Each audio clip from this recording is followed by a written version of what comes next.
तर छत्रपती संभाजीनगरमधील ही दृश्य आपण पाहतो आहोत। विद्यार्थ्यांचं शिष्टमंडळ आता अधिकाऱ्यांना भेटून आलेलं आहे, आपण पाहतोय। तरी त्यांनी आम्हाला ते रिटर्न दिलेलं नाही आहे। त्यांना मी बोलले सर तुम्ही का नाही देते, ते म्हणतात आमची ऑथॉरिटी नाही, कारण आम्ही आणि पेपर हा हायकोर्टचा आहे। म्हणजे आज आपला हायकोर्टचा पेपर होता आणि हायकोर्टची एक पण ऑथॉरिटी इथं नव्हती, सगळे डिस्ट्रिक्ट कोर्टचीच ऑथॉरिटी होती।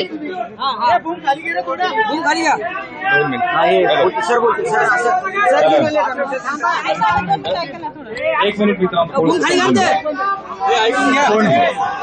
बोला सर बोला। बघा तुम्ही गोंधळ केला तर मी काय बोलतोय ते तुम्हाला समजणार नाही आणि तुमचं काय मला समजणार नाही। तुम्ही ज्या अवस्थेमध्ये होता त्याच अवस्थेमध्ये 10-12 वर्षामध्ये पूर्वी आम्ही होतो, त्याच प्रोसेसमधून आलोय, त्याच ऍडमिनिस्ट्रेशन मधून आलोय। तर तुम्ही थोडासा मुद्दा समजून घेण्याचा प्रयत्न करा। याच्यामध्ये ही काही कुठल्या सिव्हिल ऍडमिनिस्ट्रेशनची परीक्षा नाही, ऑनरेबल हायकोर्टच्या मार्फत होणारी परीक्षा आहे। याच्यामध्ये जे डिसिजन घेत असतात ते हायकोर्टची कमिटी घेत असते। आता याच्यामध्ये जे आपले जे प्रतिनिधी गेले होते त्यांनाही हा मुद्दा सांगितला होता ऑनरेबल पीडीजे सरांनी, आणि तो मुद्दा मी तुम्हाला तोच मुद्दा रिट्रेट करणार आहे। माझा मुद्दा एवढाच आहे की आपण आहे ना थोडंसं लोकशाहीच्या मार्गाने आपल्याला हक्क आहे, अधिकार आहे, बरोबर आहे। सकाळपासून तुम्ही सर्वजण बसलेला आहे, सर्व प्रशासन इथंच आहे, परंतु जोही काही मुद्दा आहे त्याला म्हणजे within fraction of second, within 1 hour, within 2 hour काही गोष्टी होत नसतात, त्याला प्रोसिजर्स आहे।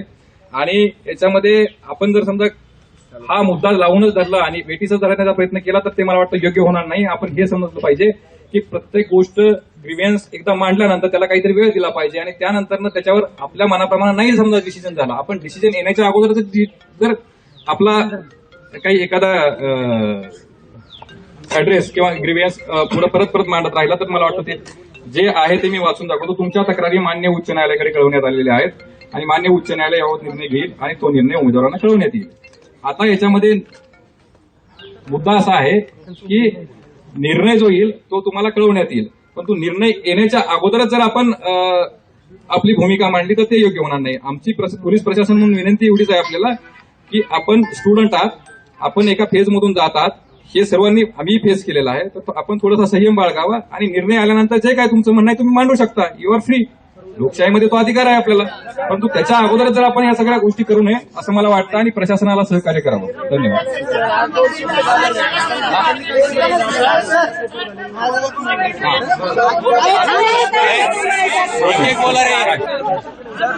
कोर्ट हे निर्णय कधीपर्यंत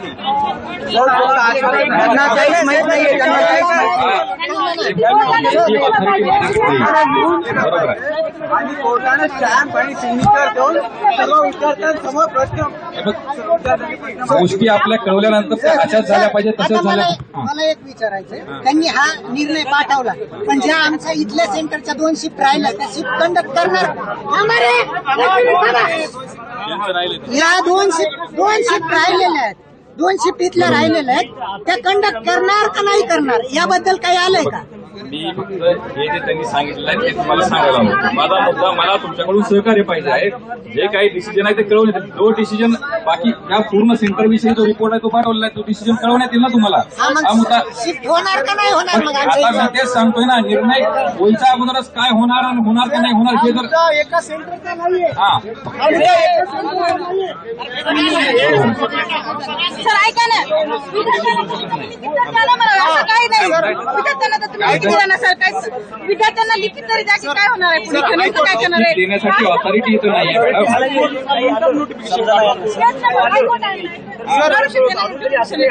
आता एक लक्षात घ्या, तुमचे प्रतिनिधी त्यांच्या समक्ष चर्चा करून आले, मी आलो नाही, बोलू दिल्याचा प्रश्नच नाही मॅडम, त्यांचा निरोप तुम्हाला कळवायचा, तुम्ही समजून घ्या मुद्दा फक्त। देऊ शकतो आपल्याला। आज संडे, जज सुप्रीम हायकोर्टामध्ये सध्या कुणीच नाही, जज नाही। उद्या कोणाला बोलायचं आपण, उद्या कोणाला भांडायचं आपल्याला फेल केलं तर आज जर एक्झाम झाली तुम्ही फेल झाले, राहिलेल्यांना फेल केलं आणि विषय सगळे एकमेकांसोबत उभा राहायचं सगळे थांबूया आपण इथं जाण्याबद्दल हे म्हणू नका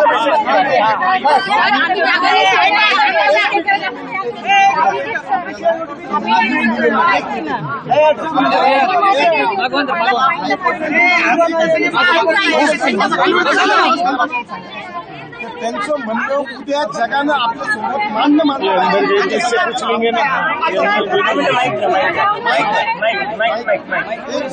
सर माहिती द्या ना आम्हाला सर निदान आपलं म्हणणं मांडण्यासाठी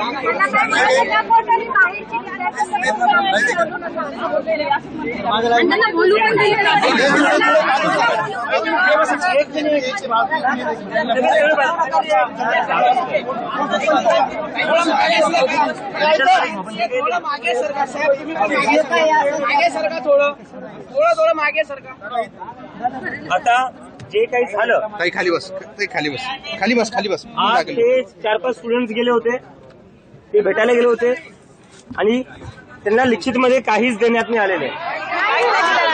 माईक सर, माईक भेटू शकतो का? रिक्वेस्ट करा सर, माईक भेटेल का? माईक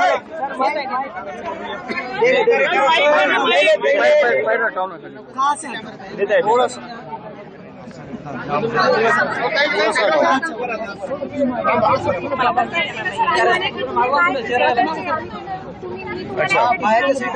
बाहेरच्या सेंटरवर नाही,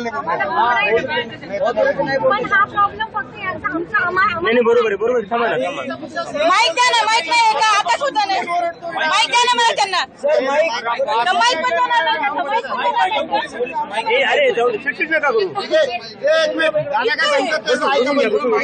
बसा ना खाली.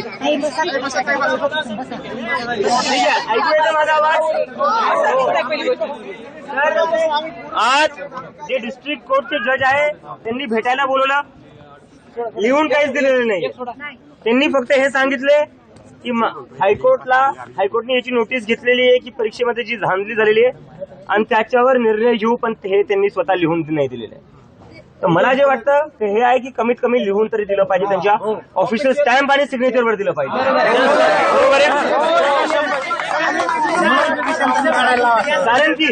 कारण दोन मिनिटं हा प्रॉब्लेम फक्त या सेंटरचा नाहीये, बरोबर राज्यभर झालेला आहे. नांदेडला झालाय, ठाण्यात झालाय, नाशिकमध्ये झालाय. हजारो स्टुडंटचा हा प्रश्न आहे.